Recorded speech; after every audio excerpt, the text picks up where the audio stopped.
Hi, Harris here of the Dads, Harris and Dave. Today I want to tell you how to make pasta carbonara. Now, pasta carbonara in Italy is made from pork jowls, and they call that guanciale. Now, I might be pronouncing it wrong, but I believe that's how it's pronounced. But in the United States, you can make it with this, which is what I'm going to make it with today. It's very sweet. It's very sweet. But people usually make it with pancetta, or they make it with bacon. So what I'm going to do is I'm going to heat up a pan, and I'm going to cube up my guanciale, and then I'm going to cook it in a pan and render out all the fat. I've got about 6 quarts of water here. I want to put 2 tablespoons of kosher salt in it, because you need nice salty water. And you got to kind of do this all in concert together, because it's very important that you turn it, you put it all, you got to cook it all and put it all together really quickly after the pasta's done and after you've rendered the fat from the pork jowls. Because what we're going to do is we're going to mix in 4 eggs with this, some Parmesan cheese, about 1.25 cups or 1.5 cups of Parmesan cheese, Reggiano Parmigiano, and with a little pasta water. I'll show you how we put it all together with olive oil. Okay? So right now what I'm going to do is I'm going to start with the pork jowls. And this is a little too much fat on here. If you get a nice little picture of that, I'm going to cut like half of that off, because this carries a whole lot of fat. I don't think we need that much. So I'm going to cut that back.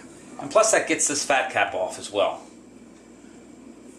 So like I say, you can use pancetta, or you can use bacon.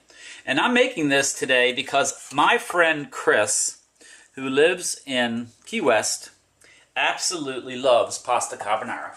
And we told him we were going to do this film for him so he can learn how to make it himself. So that's why we're doing it. So I'm going to get this all cubed up, get this rendered, and then I'll be back. Okay, well, we've rendered the fat from the pork jowls, so I'm going to take these out of the pan, and I'm going to put them right on some paper towels. It absorbs, and absorbs the grease and it becomes crispy. That's what we want. So there's about 8 to 10 ounces of pork here. Okay, and we're left with all of this bacon rendering. I think that fat, I think it might be a little too heavy of fat. So I am going to take a little of that out of there. I just think it's a slightly too much. Okay, that's good. All right.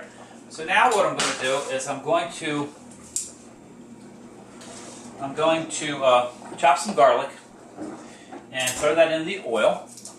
And then I'm going to mix, I've got the pasta cooking over here, which is almost done. Keeping an eye on that. And then I'm going to mix together 4 eggs with a little of the pasta water, some Parmesan Reggiano cheese, about 1.5 cups of the cheese. And I'm going to temper that together, so that way we don't wind up with scrambled eggs. And then I'm just going to put it all together. So here we go. All right.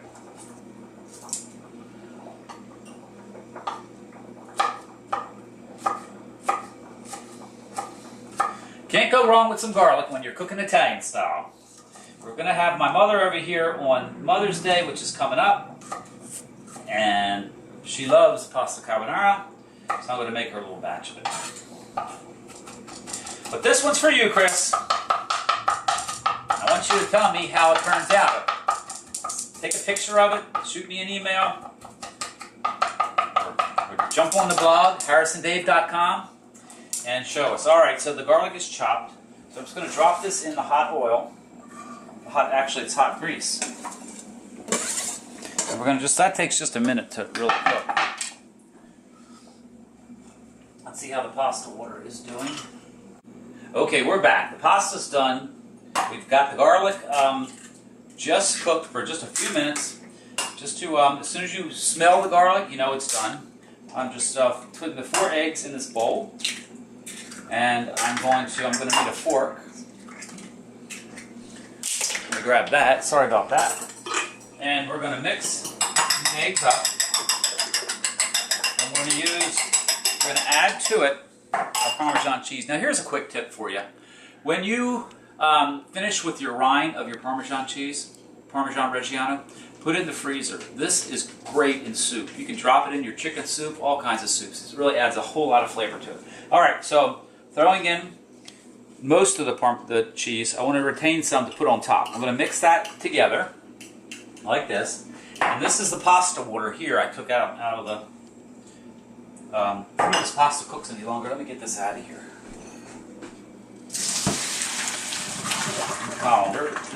Okay, so now I'm going to mix a little bit of this pasta water. I'm going to temper it because I don't want these eggs to turn into scrambled eggs. So I'm just tempering with the cheese and a little bit of the pasta water. So when I add the egg mixture and cheese mixture to the pasta, it will not curdle up on me. Okay. So we're going to put all that in. We're going to add in grease and the garlic.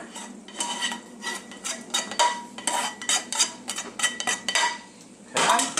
We're going to throw in a few, this is optional.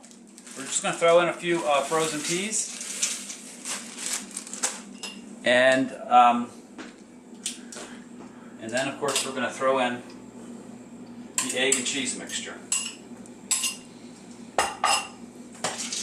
Mix that all together.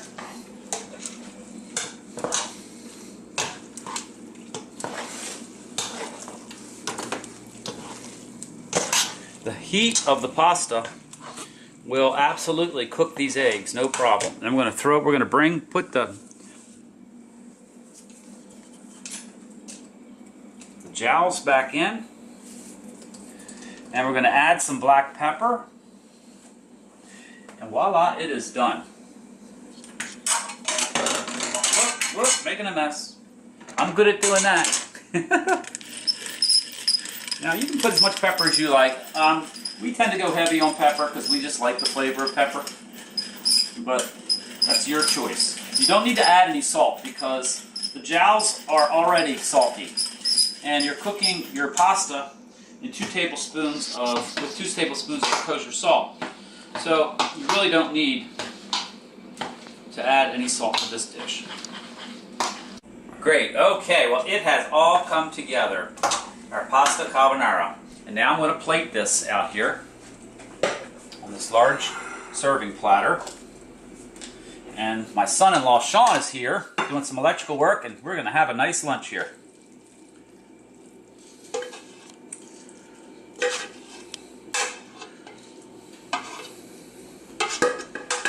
Now, let me give it a taste. How's that look? Beautiful? Let's give it a little taste. The proof is in the pudding, as they say.